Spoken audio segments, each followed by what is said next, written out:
Hoje vamos dar continuidade no tema da análise da questão internacional e continuar a partir de agora analisar da restauração do capitalismo até aproximadamente os dias atuais, assim, os principais fatos ocorridos historicamente nas relações internacionais e que vão moldando o direito internacional que conhecemos até então.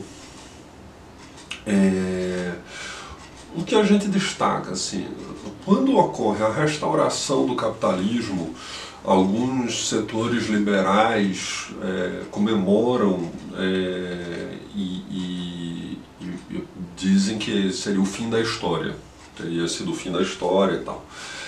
Por outro lado, como eu já tinha comentado, alguns setores da esquerda,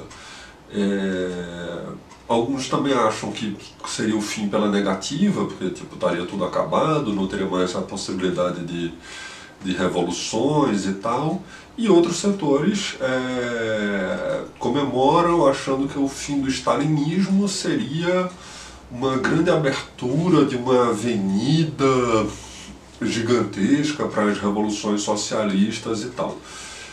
Vamos tentar equilibrar um pouco a análise e tentar destacar alguns principais fatos ocorridos nesse período para a gente tentar entender melhor o que tem acontecido e, digamos, de onde viemos e para onde vamos. O que acontece, o fato simbólico da queda do Muro de Berlim no final dos anos 80 e todos os fatos ocorridos na Rússia, a dissolução da União Soviética, ou seja, aquele período, final dos anos 80, começo dos anos 90, esse período é marcado por varrido uma série de elementos vão acontecendo tanto no leste europeu, quanto inclusive na China. E aí a gente vai separar um pouco, porque o que acontece no leste europeu é muito emblemático a gente perceber que, por exemplo, na Polônia, um movimento sindical, o Lech Walesa, que era um sindicalista da região portuária de Gdansk, eles organizam o movimento Solidarność, ou Solidariedade, e era um sindicalista, digamos, como Lula, por exemplo. Só que esse movimento sindical vai se tornando uma mobilização de massas contra o autoritarismo então do regime que acontecia na região. Só que depois esse movimento vai ganhar o apoio do Papa João Paulo II, que era polonês, como representante do catolicismo, e a Polônia tem uma população católica muito grande, muito expressiva, e vai ganhar apoio inclusive do Ronald Reagan, presidente dos Estados Unidos, ou seja, do imperialismo norte-americano vai entrar diretamente na disputa pela restauração capitalista, né, nessa região. Fatos parecidos vão acontecer também na própria Alemanha, que é uma luta pela reunificação do país, ou seja, seria uma luta pela reunificação do país, e também no restante do chamado leste europeu, em que você tem na Romênia mobilizações de massas que vão derrubar o governo, porque você tinha naquele momento também burocracias encasteladas que viviam um patamar de vida muito diferente do conjunto da massa. Ou seja, ainda que você não tivesse, essas burocracias não fossem propriamente ditas burguesias, porque eles não eram proprietários dos meios de produção e não havia exploração de mais-valia, mas essas burocracias tinham um patamar de vida contraditório com o conjunto da classe. E também, por outro lado, ou seja, eles tanto explorar, de alguma forma, eles exploravam a sua própria classe trabalhadora, ainda que não de uma forma direta como uma exploração de mais-valia, mas também impunham regimes muito severos, ditatoriais muito severos. Então, para a massa naquele momento, há uma sensação de libertação contra um tipo de opressão, em que inclusive em vários lugares, várias regiões, você tem uma sensação de ser uma invasão estrangeira, uma invasão russa propriamente dita. Então, esses lugares também tinham sofrido historicamente ao longo de séculos as invasões czaristas e tal. Então isso também tem que ser levado em consideração. E aí você vai ter uma série de países em que você tem uma restauração capitalista de forma abrupta, desordenada, e passa a haver novamente a exploração de mais-valia desse proletariado. Na China acontece um fenômeno diferente. O que é que acontece? A China, como eu já tinha dito antes, já vinha passando por um processo de reaproximação, de aproximação, melhor dizendo, com os Estados Unidos. Começa a estabelecer parâmetros, na verdade, que vieram a dar as bases para uma restauração do capitalismo de forma ordenada. Surge uma mobilização de massas na China, em que até hoje é bastante controverso sobre como que, o quanto foi espontâneo e tal, mas o fato é, essa mobilização de massas contra o regime, ela é uma mobilização que é duramente reprimida, que é um conhecido massacre da Praça da Paz Celestial. A partir daí, dessa repressão ao massacre da Praça da Paz Celestial, você tem depois uma mudança na Constituição chinesa.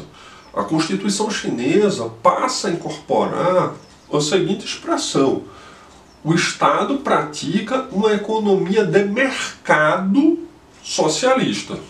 Então, a China, em 1993, oficialmente passa a ser uma economia de mercado, deixa de ser uma economia planificada. Então, a gente pode, do marco jurídico, a gente pode dizer que o capitalismo foi absolutamente restaurado na China nesse momento, em 1993. Bom, não que eu tenha um chinês fluente, mas eu pude ler inclusive isso em fontes oficiais, porque Macau até hoje publica todas a legislação chinesa publicado pelo governo de Macau ainda em português. Embora um amigo que esteve lá disse que ninguém na rua fala português. Mas enfim, quem queira pesquisar sobre a China e procurar numa fonte linguística minimamente confiável, você vai achar na própria site oficial do governo de Macau, você encontra esses temas. Então, do ponto de vista jurídico, a China passa a ser um Estado capitalista. Um Estado de regulação de mercado. Passa a ter também depois uma burguesia nacional chinesa, passa mais à frente, e aí a gente depois vai aprofundar mais, a China a exportar capitais, a explorar a mais-valia do seu próprio povo, a importar, você ter a instalação de empresas estrangeiras na China que passam a explorar a mais-valia do proletariado chinês, ou seja,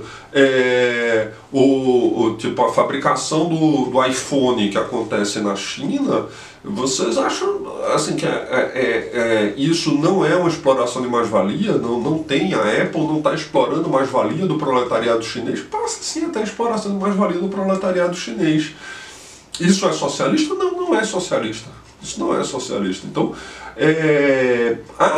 ocorre a restauração do capitalismo, tanto na China quanto na antiga União Soviética e todo o leste europeu, e é um desmantelamento de todo esse bloco socialista.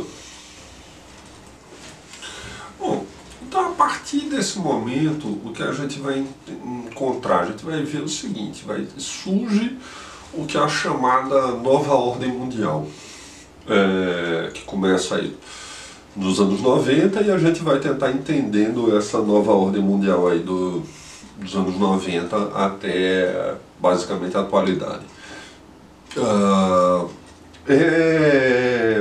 Alguns elementos eu destacaria como episódios que são bem marcantes nesse período. Por exemplo, surgem os acordos de Oslo, que são os acordos com relação à Palestina, em que Yasser Arafat e Isaac Rabin firmam um acordo, digamos, chancelado pelo Bill Clinton, que foi presidente dos Estados Unidos. Então Yasser Arafat era uma liderança palestina, a principal liderança palestina, Isaac Rabin, então, primeiro-ministro de Israel. E aí esse acordo termina reconhecendo o que seria a teoria lá dos chamados dois estados, em que a autoridade palestina passa a reconhecer a existência da entidade sionista como Estado. Isso por si só é um retrocesso assim estrondoso. Isso foi uma derrota histórica, acachapante. Por quê? Alguns fazem a leitura que aí tá como se fosse uma brincadeira do copo tá meio cheio ou tá meio vazio. Porque foi reconhecido a existência do direito do Estado palestino e tal. Gente, a gente está vendo o efeito disso hoje. É um massacre. A entidade sionista se comporta de um modo pior, sem dúvida nenhuma, pior com o povo palestino do que foi o apartheid na África do Sul. É um massacre genocida terrível. Então a teoria dos dois estados foi um retrocesso, assim, foi um retrocesso na consciência, porque não só na questão da luta palestina, mas isso reflete como a esquerda mundial passou a interpretar do que era possível e aceitar como sendo um limite possível, um limite tolerável, esse limite dos acordos de Oslo. Então isso por si só é de um simbolismo dos tempos nos quais passamos a viver a partir daquele momento, é um simbolismo impressionante.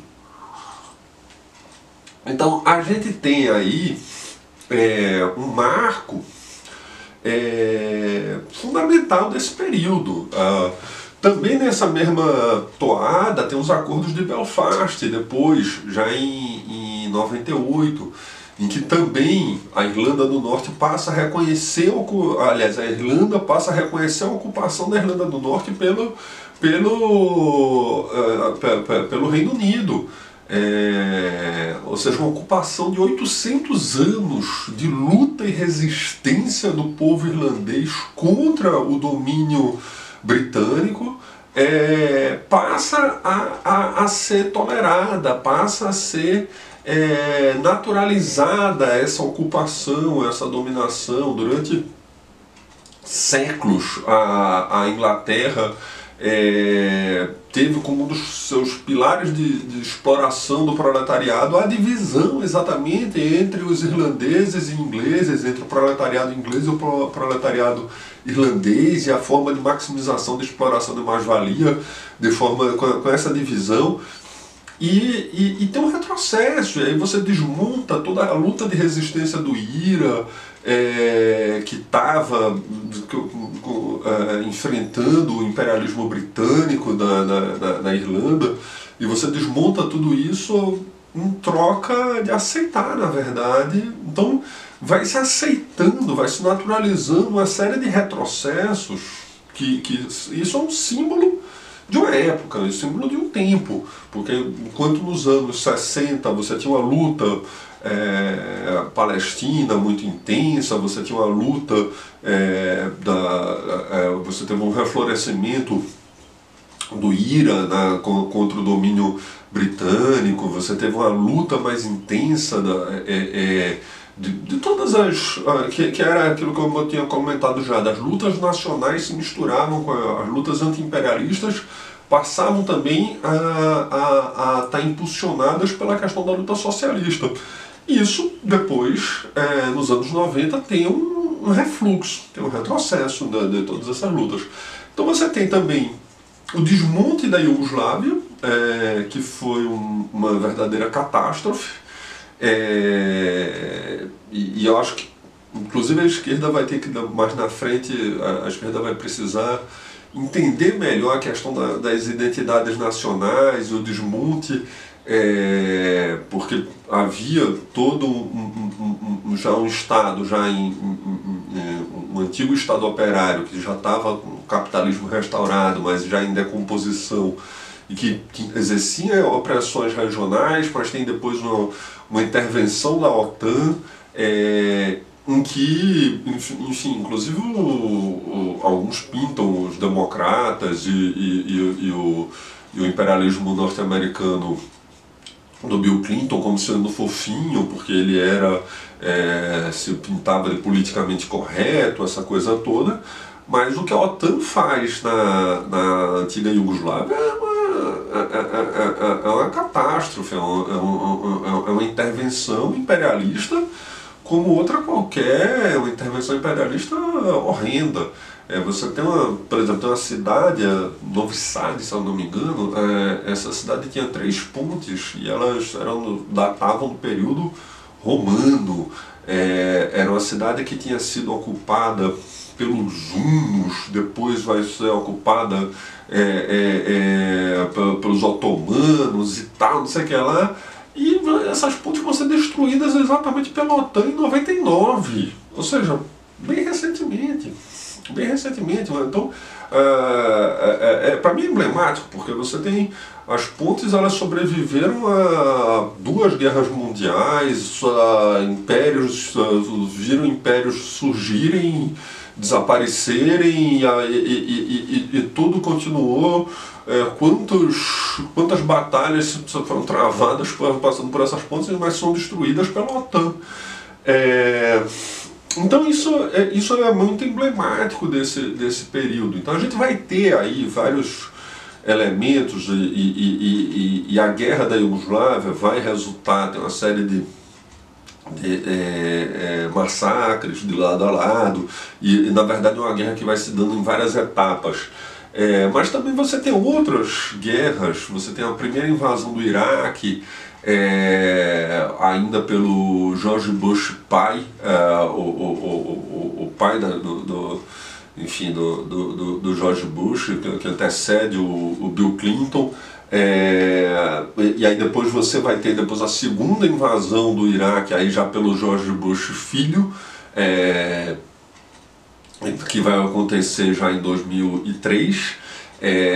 E essa segunda invasão do Iraque, ela tem um elemento interessante, porque na verdade os Estados Unidos não conseguem se estabelecer no Iraque. Ele domina, ele ganha a guerra, mas não consegue, e aí fica interessante o seguinte, os limites de uma ocupação militar. Porque você pega, inclusive depois, quando o Wikileaks vazou uma série de documentos, isso possibilita a gente estudar, por exemplo, as batalhas em Fallujah. Fallujah é uma cidade em que ela teve uma série de batalhas em que os Estados Unidos tenta tomar a cidade e os Estados Unidos apanhou, tomou pau, apanhou. A resistência iraquiana desorganizada, o povo iraquiano meio de qualquer forma, da forma que era possível e tal, conseguiu derrotar as tropas norte-americanas em Fallujah. Não só em Fallujah, vários outros, e desestabilizou toda a região. Mas essa derrota em Fallujah me parece muito emblemática, muito emblemática. É um signo de um tempo. É um signo de um tempo. Bom, Então, a gente tem aí, como eu estava falando, a base dessas batalhas que o imperialismo norte-americano passa a sofrer derrotas bélicas, demonstram também como, digamos, a vida é dialética. Ao mesmo tempo, você tem uma insuficiência desse período histórico para você poder propiciar uma revolução socialista, mas ao mesmo tempo o imperialismo também não consegue se impor do ponto de vista bélico a ferro e fogo em qualquer lugar, de qualquer jeito.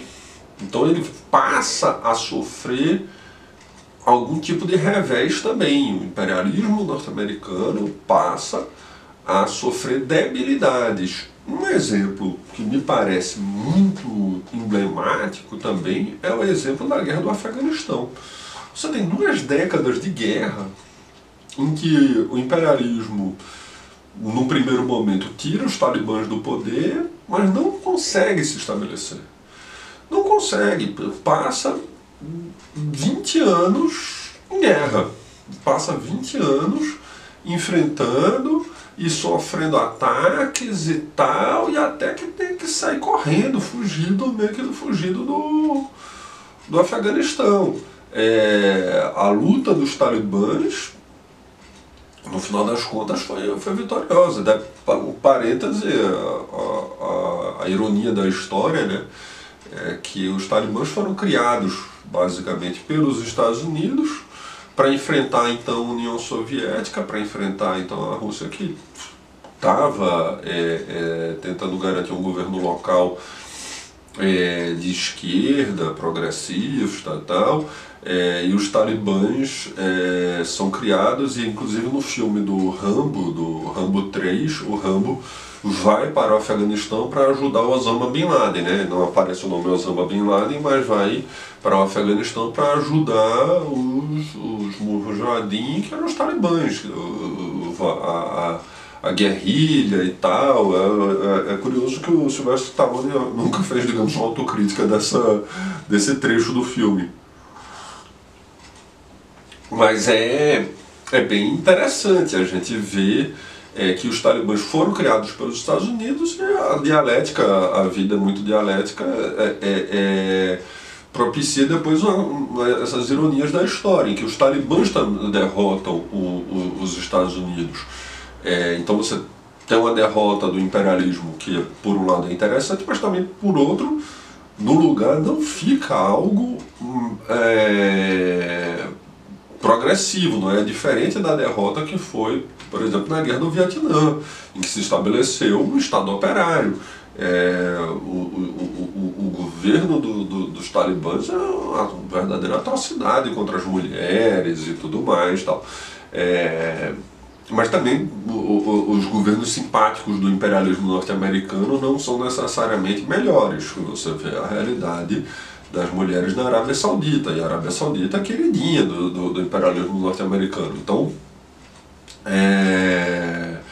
isso a gente tem que também tomar em consideração. Mas esse período histórico, como eu estava colocando, ele vai sendo marcado por vários elementos. Um elemento importante também é a consolidação da chamada zona do euro.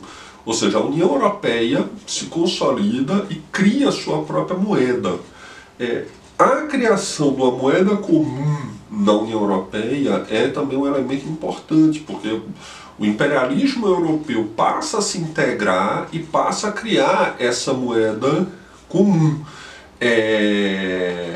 Então, o que seria, digamos, um dos elementos de independência nacional de um país, você ter a sua moeda própria, eles terminam outorgando, terminam abrindo mão, em certa forma, alguns países, e que você cria essa zona comum de comércio, mas não só comércio, você passa a ter umas relações jurídicas, inclusive, da União Europeia, você passa a ter regulamentações conjuntas. Então você passa essa integração europeia, ela também vai sendo reflexo, né, desses tempos. Depois tem um período que você tem o Brexit, a saída da Inglaterra, da União Europeia, em que também é um período que abre uma certa turbulência e termina se consolidando o domínio da França e da Alemanha da União Europeia, que passam a França e a Alemanha a serem, digamos, os imperialismos hegemônicos dentro da União Europeia. A Inglaterra, a gente mais na frente, no próximo vídeo, acho que a gente vai abordar melhor, mas sempre tem uma posição meio que fica flertando de um lado com os Estados Unidos, do outro lado com a Europa de conjunto. Então isso sempre foi, isso não é uma realidade nova, digamos, isso é uma realidade já há bastante tempo. Mas esse período também você vai ter uma série de lutas, mas muito marcadas por essa limitação da insuficiência. Você tem um período no começo dos anos 2000 na América Latina em que você tem várias lutas. Você tem na Argentina, você tem um período lá que é Fora Todos, a massa vai pra rua cantar que se valham todos e tal, e derruba 5 governos na sequência em poucas semanas. Você depois vai ter levantes na Bolívia, você vai ter levantes, uma luta anti-imperialista, por exemplo, muito forte na Venezuela, em que o imperialismo tenta dar um golpe contra o Hugo Chávez e a massa vai lá para resgatar o Hugo Chávez na prisão e consegue. A massa, a população vai para as ruas, pega em armas e derrota um golpe em armas. É muito interessante esse episódio histórico no começo dos anos 2000. Você, então, surgem depois governos chamados progressistas na América Latina. Então você tem o primeiro governo Lula, você tem o Evo Morales, como eu já falei, o Hugo Chávez e tal. Então você surge um movimento, um momento em que você acha que a América Latina vai surgindo espaço para governos progressistas, mas sempre limitados dentro do capitalismo. Porque por mais que tenha, por exemplo, mesmo a Venezuela, que às vezes, em vários aspectos é muito mais avançada, porque conseguiu estatizar a companhia de petróleo e tal, mas ainda não deixa de ser capitalista, não deixa de ter esse caráter de exploração capitalista e tal. E depois você vai ter também no chamado mundo árabe, a primavera árabe, você vai ter uma série de levantes populares, de massas, em que vão para as ruas contra os governos autoritários de então, e vai ter uma luta que é marcada muito por essa questão dos seus limites. E aí tem um aspecto que merece chamar a atenção, que, por exemplo, tem um setor do putinismo, do stalinismo, que começa a desenvolver as teorias da conspiração, como se toda a luta de massas fossem lutas influenciadas pela CIA, porque a CIA está por trás de tudo, e não sei o que. Bom, na verdade, obviamente, todos os serviços de inteligência do mundo, principalmente a CIA, tentam intervir em todos os fenômenos da luta de classes do mundo, mas os fenômenos, eles existem. O fenômeno da luta de classes, a luta de classes dentro dos países, ela existe e segue existindo. A questão é como que você vai se comportar, quais políticas que você vai ter diante da luta concreta. Agora, o que eu quero demarcar, que eu acho que é importante a gente entender nesse momento histórico, a insuficiência da luta, no sentido, a insuficiência da capacidade de transcender e chegar até o socialismo, mas a luta seguiu existindo. Foi um período que a gente tem aí um pouco mais aí de 3 décadas, quase 4 décadas, em que você tem lutas, mas essas lutas, embora representassem derrotas às vezes até para o imperialismo, mas não significavam ainda um avanço para o socialismo. Então, esse paradoxo é um paradoxo complexo de ser interpretado, um paradoxo que você vai ter um certo limite.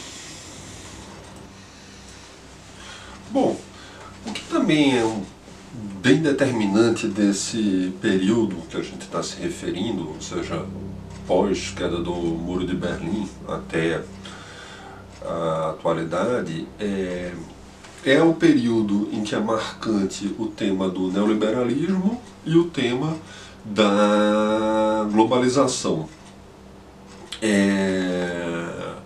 Isso é uma marca do período. Agora, o que é que acontece?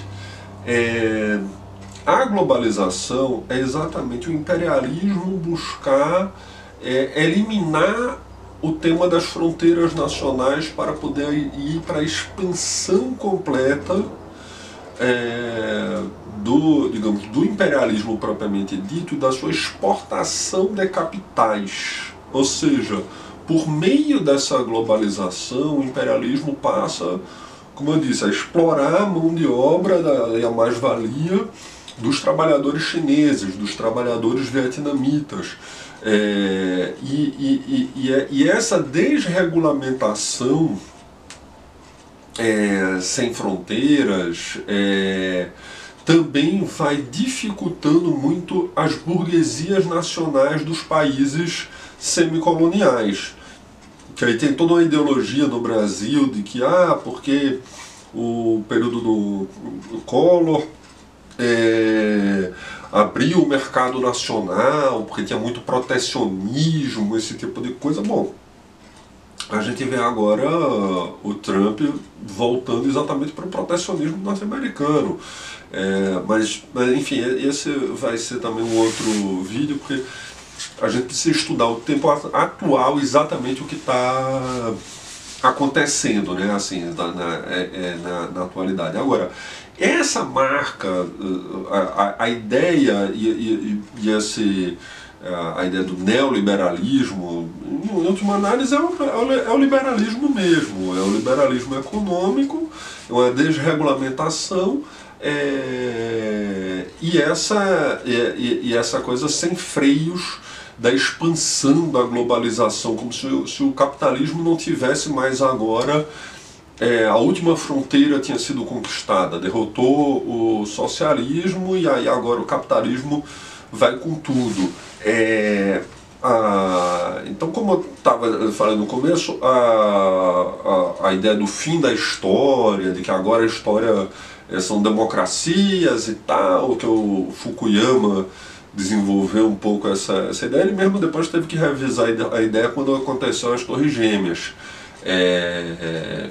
em que o Osama Bin Laden detona lá as Torres Gêmeas nos Estados Unidos.